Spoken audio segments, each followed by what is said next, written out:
We are starting something new today. If you've been here for a while, you know how we work. We go slow, we take one verse at a time, maybe two, we sit with it, we let it do its work. We did that through the Shepherd series, Psalm 23 into John 10 and 20. We watched how the shepherd leads, provides, stays close, and then calls us by name. We did it through Romans 12. We sat with what it looks like when worship stops being a song and starts being a life, a mercy-formed, transformed, offered life. And then we took some time to talk about the interior life of a worship leader, the stuff underneath the platform, the things that nobody sees, but that determine everything. So now the question is, where do we go next? And I think the answer has been sitting there the whole time. John 15, the vine and the branches. Because here is what I have noticed, and I'm including myself in this. We can talk about formation all day. We can agree that worship is more than singing.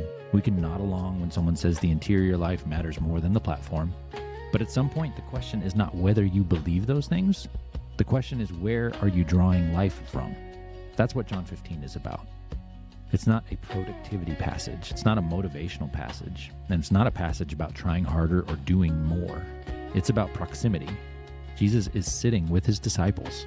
This is his farewell discourse. He's hours away from the cross, and he doesn't give them a strategy. He doesn't hand them a plan. He gives them a metaphor. I am the vine, you are the branches. And then he says a sentence that I have come back to more times than I can count. Apart from me, you can do nothing. Not less, not slower, nothing.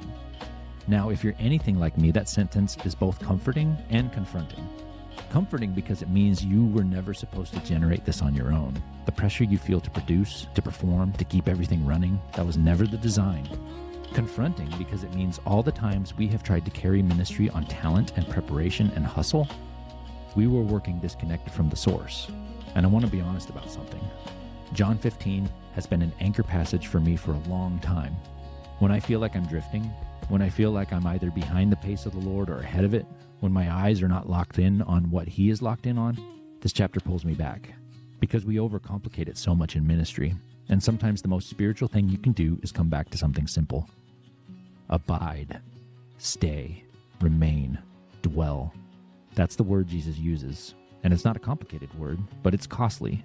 Because abiding means you stop running, you stop striving, you stop trying to make something happen in your own strength, and you stay connected to the one who is actually producing the life. So here is what we're going to do with this series. We're going to walk through John 15, verse by verse, the whole chapter, 27 verses. We're going to start with the vine, what abiding actually is and why it matters. Then we're going to move into the command, what abiding produces, love, joy, a completely different kind of relationship with God. Then we're going to sit with something most devotional treatments of John 15 skip entirely, the world's response. What abiding costs you when you stay connected to the vine in a culture that runs on a different source. And we're going to end with the Spirit and the witness, what abiding sends you out to do. It's a complete arc, and I think for worship leaders, for anyone who leads in the church, this might be the most important chapter we have walked through yet. Because here's what I keep learning. You can lead worship and not be abiding. You can serve faithfully and not be drawing life from the vine. You can show up every Sunday, run the set, lead the team, pray with people, and still be operating on your own strength. And for a while, it works. Or it looks like it works. But eventually, the branch that is not connected to the vine doesn't just slow down, it withers. And I don't say that to scare you. I say it because I have felt that withering. I have been in seasons where everything on the outside looked fine, but on the inside I was running dry. And the answer was not a better strategy. The answer was not a new system. The answer was to come back to the vine and to stay there. That is what John 15 is about, and that is what this series is for. So if you're in a season where you feel spiritually tired, this is for you. If you're in a season where everything is fine on the surface, but something underneath feels hollow, this is for you.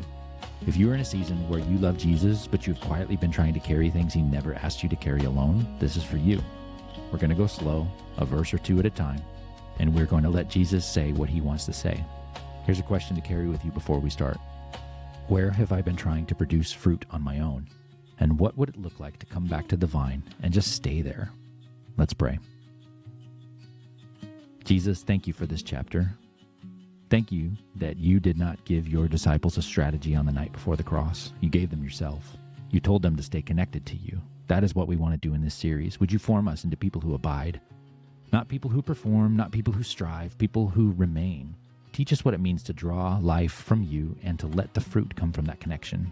For anyone listening who feels dry, would you meet them?